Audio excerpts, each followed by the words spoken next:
You can see buildings. It's all there. And then a few weeks ago, actually, it was around my birthday, I got to thinking, geez, I wonder if there's anything else. And I pulled out a book out of my library, and I went to that great book place in Portland a few years ago and cleaned them out of every NASA book they had. And a lot of them were printed way back in the 70s, which is before NASA got real talented with their airbrush. And I got this book called SP-246, and it's photos of Apollo 8, 10, and 11. It was published in 1971, and this just happened like in December. I started putting these photos on the scanner and looking at them, and it was just amazing. There is a city. I mean, there's a spaceport, what looks like a spaceport. There's tubes, there's roads, there's vegetation, there's lights. I mean, it's all right there. So I sent this one clip, or this one photo of 2209 to Beth and Ron, and they looked at it, and they said, this is absolutely amazing. So from there, I started clipping more photos, and we found more and more stuff, and that's how it all happened. And those photos are the ones that you have on your website. How do we know, John, if these mining operations are ours and not extraterrestrial events? Well, I'm sure they're part extraterrestrial. We couldn't have possibly put that massive a mining operation together in 40 years. I mean, we could have. I don't think we did. Somebody else is up there. Somebody else built all those buildings. There's no possible way we could have done that. You think we just kind of inherited them?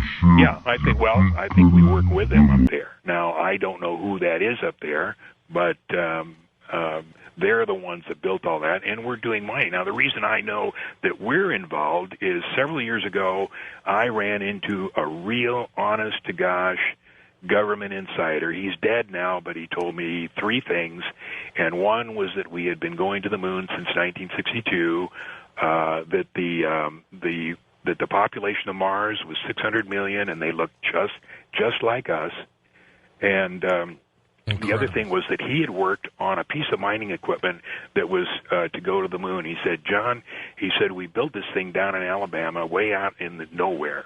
He said, it was so enormous. He said, when we finished the project, he said, I actually rented a little airplane. He said, I'm a private pilot, and flew around this piece of equipment just to get an idea of how big it was.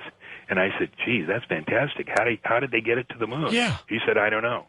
And that's, the deal in compartmentalization. You get to know a little bit of the program, but you don't get to know the whole thing. So he knew a little bit, but he didn't know the whole thing. What an incredible... Now, if you ask where the operations are from now and how they keep them so secret, I think it's Antarctica. And if anybody wants to check Google search words, I recommend two things. One is moon mining. You're going to be absolutely stunned at how much there is. I think there's 1,500,000 hits on moon mining, and space law and Clementine.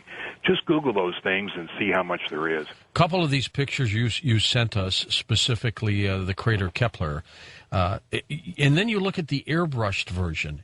It looks like two different craters. Absolutely. I mean, the structures are all gone. Yeah, like I said, NASA didn't get proficient with their airbrush till about 1972-73, and they went back and got all these pictures. But those of us who got the early pictures have the good stuff. And on Kepler, you'll see the Lunar Orbiter 3-162 picture. I mean, there's obviously stuff on that crater. There's obviously a strip mine there. There's obviously buildings there. And then you go to the Apollo 12 photo that was taken several years later, and it's absolutely clean. There isn't a trace of anything. Well, they came down and took all the equipment away.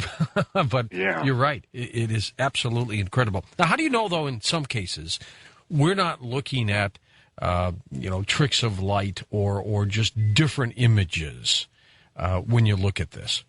Well, take a look at that yourself. I mean, there's buildings on the rim, and then there's not buildings there.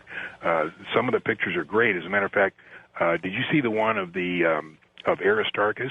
We're always told that Aristarchus is the brightest spot on the moon. We can see it, and any image you can buy or purchase or moon pictures, it's always just a white blob.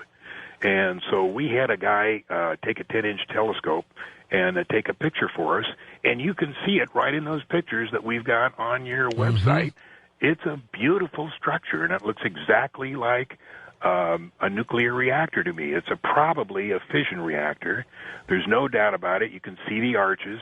You can see the blue glow, and the blue glow comes from when radiation hits molecules of air. And now you're going to say, wait a minute, there's no air on the moon. Well, as a matter of fact, the moon has a breathable atmosphere, and it has gravity 65% of what's on Earth. So, it has all of that. And it looks like it's got some arches alongside of it. Yeah.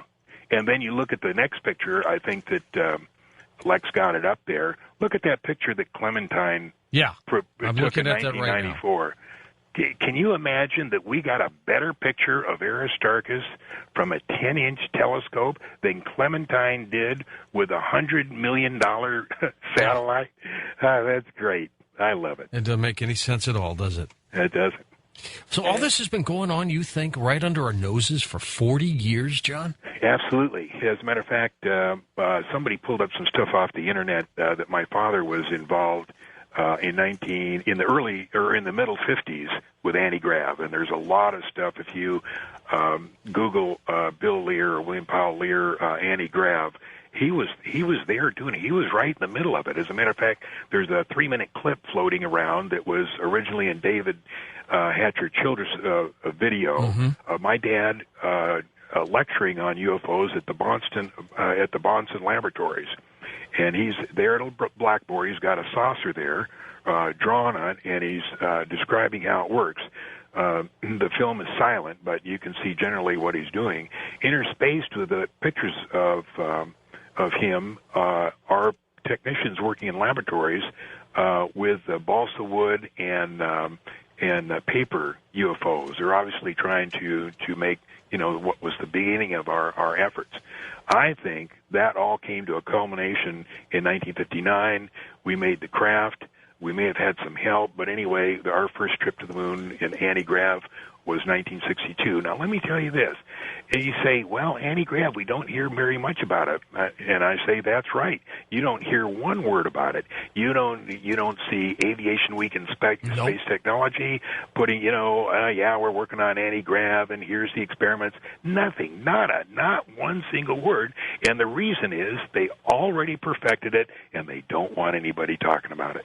I want to get your reaction, John, about this talk about why we never technically went back to the moon. Why did it seem to end publicly, yet we continued going back then?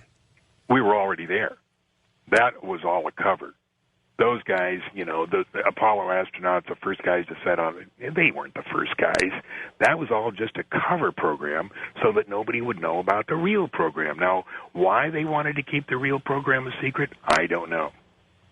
But you can ask, if the listeners want to email Michael Griffin, NASA administrator, they're welcome to do so and say, hey, how come this way?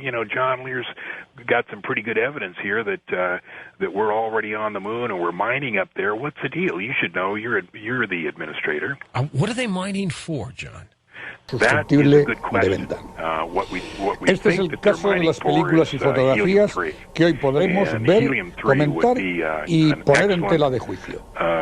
Muchos han querido ver en estos archivos la prueba definitiva de la existencia, lanzamiento y posterior ocultación de las misiones Apolo 18, 19 y sobre todo... And again, if you have a computer, I hope you do by now, get up to the coasttocoastam.com website, look at the assortment of photographs he has sent us. Take a look at them. See what you see. We'll be back. And our very special guest tonight, John Lear, as we talk about mining operations, structures on the moon. It was my late aunt, Shafika Corregula, who knew Ingo Swann. And Ingo, through his remote viewing and in his book, Penetration, said that there were indeed structures on the far side of the moon. It's an incredible story. We'll be back with more with John Lear on Coast to Coast AM. I'm afraid, John, you've got a lot of people staying up late tonight. Poor Liz in Ann Arbor, Michigan says, George, I'm a college student. I've got to get to bed. I have to stay up and listen to this whole show. It's going all around the country. John, let's talk a little bit more about the moon, and I want to get into some other things with you, the Gary McKinnon